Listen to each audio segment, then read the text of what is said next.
Hello everyone, स्वागत है आप सभी का टीए स्टेट एग्जाम्स में। मैं हाजिर हूं एक और नई अपडेट के साथ। और अपडेट ये है कि भारतीय वायुसेना में जिन हमारे साथियों का सपना होता है जॉब करने का, नौकरी हासिल करने का, उनके लिए एक बहुत ही सुनहरा मौका आया है अग्निवीर के रूप में। हालांकि ये 4 साल की जॉब रहेगी, बट यहाँ पर आपके रजिस्ट्रेशन स्टार्ट हो चुके हैं और देखेंगे आपके लिए क्या वैकेंसीज रहेंगी और कौन कौन आप जो है अप्लाई कर सकते हो, क्या योग्यता रहेगी। और एग्जाम डेट यहाँ पर क्लियर दे रखी है भाई। आपका जो एग्जाम होने वाला है वो आपका 22 मार्च 2025 को होने वाला है। मतलब कह सकते हैं हम लोग के 3 महीने बचे हैं इस एग्जाम के लिए। फॉर्म कब से स्टार्ट हो रहे हैं, ए टू जेड सारी जानकारी इस छोटे से सेशन के माध्यम से मैं प्रोवाइड कराने वाला हूं। अगर सेशन पसंद आता है आप लोग लाइक कर सकते हो, और पहली बार विजिट किए हो टीए स्टेट एग्जाम्स पर तो चैनल को जरूर सब्सक्राइब कर लेना ऐसी ही लेटेस्ट अपडेट पाने के लिए। तो यहां पर मैंने कुछ मोटी मोटी और छोटी बातें लिख रखी हैं आपके लिए। हालांकि मैं आपको ऑफिशियल नोटिस भी दिखाऊंगा और ऑफिशियल नोटिस में क्या क्या चीजें हैं वो भी आप लोग देख पाओगे। सबसे पहली चीज, आपका एग्जाम 22 मार्च को होने वाला है। दूसरी बात इंपॉर्टेंट रहेगी कि ऑनलाइन फॉर्म कब से स्टार्ट हो रहे हैं भाई। 7 जनवरी से। नया साल, नई सौगात। 7 जनवरी से आपके रजिस्ट्रेशन फिल किए जाएंगे और 27 जनवरी तक आपके फॉर्म फिल किए जाएंगे। ठीक है, अभी हम देखेंगे कौन कौन इसको एलिजिबल रहेगा। सबसे पहली चीज तो यहां पर देख लीजिए, जो भी हमारे साथी हैं जिनकी जो डीओबी है 1 जनवरी 2005 से लेकर 1 जुलाई 2008 के मध्य है, यानी कि ये वो कह सकते कैंडिडेट होंगे जिन्होंने हाल ही में 11th या 12th किया है। ये वो कैंडिडेट होंगे जो अभी हाल फिलहाल में ग्रेजुएशन में एंटर किए हैं। मतलब जिनकी उम्र जो है 2005 से 2008 के मध्य है, वो इस फॉर्म को फिल कर सकते हैं भाई। और सबसे इंपॉर्टेंट चीज, एजुकेशन क्वालिफिकेशन क्या होनी चाहिए। यहां पर आप देखोगे जो हमारे साथी +2 किए हुए हैं, बट +2 में भी आप ध्यान रखना पीसीएम जो रहता है आपका, यानी साइंस बैकग्राउंड रहता है, जिसमें आपके पास फिजिक्स होता है, मैथ्स होता है, इंग्लिश होता है। ये कंपलसरी सब्जेक्ट 12th क्लास में आपके पास होने चाहिए। और इंपॉर्टेंट चीज ये है 12th पास आपका 50% प्लस होना चाहिए। मतलब 50% मार्क्स आपके 12वीं क्लास में होने चाहिए। साथ में आपको फिजिक्स, केमिस्ट्री, मैथ्स और इंग्लिश का सब्जेक्ट भी होना चाहिए। इंग्लिश में भी आपके लिए यहां पर एक चीज दे रखी है कि इंग्लिश में आपके न्यूनतम 50% मार्क्स होने चाहिए। यानी ओवरऑल देखा जाए 12th क्लास में 50% होने चाहिए और अकेले इंग्लिश में भी आपको 50% मिनिमम मार्क्स होने चाहिए। तो वो कैंडिडेट इस फॉर्म को फिल कर सकते हैं।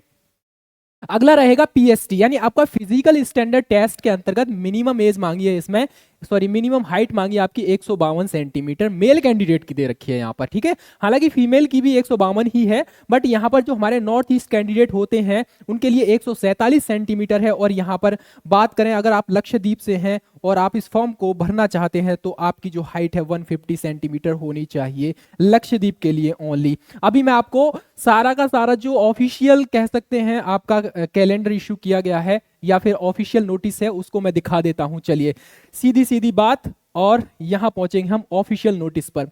ये रहा भाई आपके सामने ऑफिशियल नोटिस। इसमें सीधा सीधा बोला है कि भैया ऑनलाइन रजिस्ट्रेशन डेट 7 जनवरी 2025 से 27 जनवरी 2025 तक रहेगी और आपका एग्जाम कंडक्ट कराया जाएगा 22 मार्च को। ठीक है, चलिए अब इसके लिए कौन फॉर्म फिल कर सकता है, वो मोटी मोटी सारी बातें मैंने लिख रखी थी यहाँ पर। और सबसे इंपॉर्टेंट चीज ये रहा आपका सब्जेक्ट्स के हिसाब से, अगर आपके पास 12th में फिजिक्स है और आपका मैथ्स है और इंग्लिश है तो आप इस फॉर्म को भरने के लिए योग्य हैं, अगर आपके 50% मार्क्स से ज्यादा है तो। ठीक है, इसके बाद आप बात करेंगे वेट, वो आपका हाइट के हिसाब से रहता है। चेस्ट भी मैंने बता दिया आपको, चेस्ट आपका कितना रहेगा यहाँ पर 77 सेंटीमीटर आपकी चेस्ट होनी चाहिए मेल कैंडिडेट के लिए। और यहां पर बात करेंगे कितना भाई, 5 सेंटीमीटर का एक्सपेंशन भी होना चाहिए, यानी कि 5 सेंटीमीटर का फुलाव भी होना जरूरी है। याद रखना, इंपॉर्टेंट रहेगा यहां पर। ठीक है, उसके बाद आप देखोगे यहां नेक्स्ट बढ़ेंगे हम लोग, नेक्स्ट चलेंगे तो यहां पर कुछ मेडिकल क्राइटेरिया दे रखा है, आप इसको पढ़ लेना। ये जो नोटिस है मैं आपको टेलीग्राम चैनल पे प्रोवाइड करा दूंगा, आप वहां से इसको चेक कर सकते हैं। उसके बाद आप देखोगे यहां पर कुछ चीजें हैं, जैसे आपका सैलरी है, लीव्स है, देखो भाई 30 दिन की सैलरी, 30 दिन का आपको लीव मिलता है एक साल के अंतर्गत। इसके अलावा जो आपका मेडिकल इमरजेंसी के लिए लीव होता है वो भी आपको इंक्लूड रहे, अलग अलग से रहेगा, ठीक है। उसके बाद आपका सैलरी रहेगा, फर्स्ट ईयर में आपका रहेगा, एंट्री जब होगी तो फर्स्ट ईयर में आपकी सैलरी 30,000 मंथली होगी, ठीक है।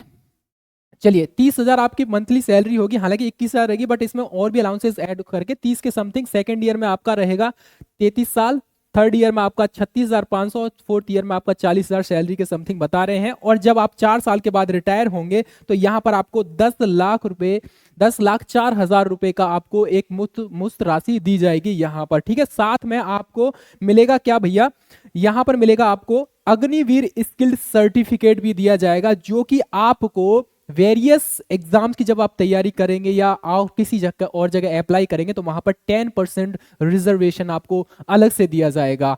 तो ये सर्टिफिकेट आपको भी मिल जाएगा, ठीक है। इसके बाद हम बात करेंगे, यहां पर आगे बढ़ेंगे तो ये वाला जो पॉइंट है बहुत ज्यादा महत्वपूर्ण है। यहां पर आपका एग्जाम के बारे में बोल रखा है भाई, आपका साइंस सब्जेक्ट है तो यहां पर आपको 60 मिनट मिलेंगे साइंस के क्वेश्चंस के लिए, अलग से दिए जाएंगे। क्वेश्चंस का नंबर अभी इन्होंने दिया नहीं है, बट आपका जो एडमिट कार्ड है वो 4 से 5 दिन पहले आपकी ईमेल आईडी पर जो है सेंड कर दिया जाएगा, ये भी बोला गया है। ऑनलाइन जो टेस्ट होगा आपका, ध्यान रखना ऑनलाइन ही होना है टेस्ट, और ऑनलाइन के अंतर्गत आपका साइंस के लिए 60 मिनट अलग से दिए जाएंगे, और अदर देन साइंस सब्जेक्ट के लिए आपको ये सारी चीजें 45 मिनट दिए जाएंगे यहाँ पर। और ध्यान रखना +2 सीबीएसई लेवल का सिलेबस आपसे पूछा जाएगा, जिसमें आपका रहेगा साइंस के अलावा रीजनिंग है, जनरल अवेयरनेस भी है यहाँ पर, ठीक है। चलिए बाकी ये सारी चीजें आप पढ़ लीजिए। 85 मिनट्स आपको मिलेंगे। Shall be comprise of physics, mathematics and English as per the CBSE level 12th class के लिए दिया जाएगा यहाँ पर, ठीक है। और यहां पर एक चीज नोटिस करना, एक क्वेश्चन 1 मार्क का रहेगा, पहला पॉइंट। और कोई भी यहां पर अगर आप क्वेश्चन को अटेम्प्ट नहीं करते हो तो आपका कोई जो है मार्क नहीं काटा जाएगा। बट अगर आपने क्वेश्चंस को गलत तरीके से अटेम्प्ट किया, यानी कि आपने अगर गलत किया क्वेश्चन को, वहां पर आपका नेगेटिव मार्किंग होना तय है। यहां बात की जा रही है 1/4 की, या कह सकते हैं 0.25 की मार्किंग यहाँ पर नेगेटिव मार्किंग रहने वाली है, ठीक है। इंपॉर्टेंट रहेगा, ध्यान रखना। तो क्वेश्चंस को आप लोग अपने हिसाब से अटेम्प्ट करना, ज्यादा नेगेटिव में नहीं जाना है, ठीक है। अगला पॉइंट रहेगा हमारा यहाँ पर, अगला पॉइंट आ जाता है यहाँ पर पीएसटी के बारे में। पीएसटी आपका सेकंड फेज रहेगा, मैं आपको बता देता हूं। सबसे पहले आपका रिटन एग्जाम होगा, रिटन के बाद फिर आपका पीएसटी होगा, फिर आपका रहेगा क्या भाई, फिर आपका रहेगा मेडिकल एग्जाम, मेडिकल टेस्ट रहेगा फिर, ठीक है। तो ये आपका प्रोसेस रहेगा, 3 स्टेज से गुजरेगा ये आपको जो सिलेक्शन प्रोसेस है, उसके बाद आपका सिलेक्शन होगा। और यहाँ पर सेकंड फेज जो रहेगा आपका पीएससी कह लीजिए या फिजिकल फिटनेस टेस्ट कह लीजिए, इसके अंदर 2 फेज होंगे, फेज 1 और फेज 2। फेज 1 में आपका 1600 मीटर की दौड़ होगी, जो कि आपको 7 मिनट में कंप्लीट करनी है। ये मेल कैंडिडेट के लिए है, और फीमेल कैंडिडेट के लिए जो समय दिया जाएगा वो आपका 8 मिनट का समय रहेगा यहाँ पर, ठीक है। तो 7 मिनट में मेल कैंडिडेट 1600 मीटर की दौड़, और 8 मिनट में फीमेल कैंडिडेट 1600 मीटर की दौड़। सेकंड फेज रहेगा आपका मेल कैंडिडेट के लिए बात कर रहा हूं मैं यहाँ पर, तो 10 पुशअप्स 1 मिनट में, और 10 सिटअप आपको लगाने 1 मिनट में, और आपको 20 स्क्वाट्स लगाने 1 मिनट में। बहुत आसान है, कर पाओगे आराम से, ठीक है। फीमेल कैंडिडेट्स के लिए 10 सिटअप्स है 1 मिनट 30 सेकंड में, और 15 स्क्वाट्स हैं, आपको 1 मिनट का समय दिया जाएगा।